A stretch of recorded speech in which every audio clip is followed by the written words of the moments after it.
diet? Like, what does that mean? How do he was focused on your nutrition and how you are very focused on it. Yes, ma'am, I am. I'm very particular about my diet. You know, just trying to figure out ways I can possibly max out all my potential, and that's one of the ways I can do it. So, I get with Abigail and the nutrition team all the time, trying to figure out how I can be the best possible I can be on the field.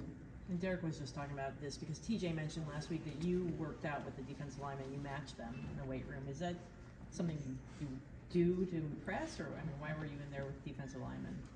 Push myself, you know. Those guys, the edge room as a whole, you know, they're very dominant. They're a dominant group, great guys. They work hard, so I want to go out there and push myself with them. They're bigger than me, you know. They should be lifting more weight, but I want to go out there and so that I can lift weight with them too, and also push myself, you know. What's your favorite ingredient?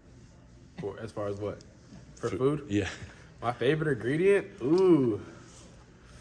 I'm not a big cooker, but like, I mean, I'm pretty simple. Like, I love steak, I love seafood, love chicken, protein. Makes sense. What were your impressions of Michigan when you were game planning, getting ready for them, the bowl game a couple years ago, and the respect that you had for this program? Tremendous round of respect, you know. First thing, you know, I'm on the offensive side ball, so the defensive end, that D-line was special.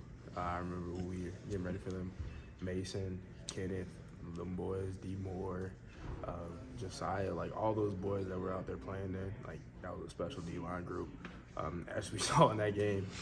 But that whole defense was special. They have a special team. You tell that they play physical brand of football and that they're all about, you know, the brotherhood, and you could tell that they really went out there and played for each other. Why decide to enter the transfer portal, and what was so appealing about Michigan? Just really, you know, I'm a big faith person, you know. I felt like God was calling me in a different direction in my life, and so I'm just relying on his plan that he had for me. I'm thankful for my time at Alabama. It was an amazing 2.5 years I had there, being coached by Coach Saban, being coached by Coach DeBoer, you know, great people, great men. But Michigan, you know, I fell in love with the place, you know. I knew TA from when I was getting recruited from Ohio State. I came up here, and this is the place I knew I wanted to be as soon as I got here.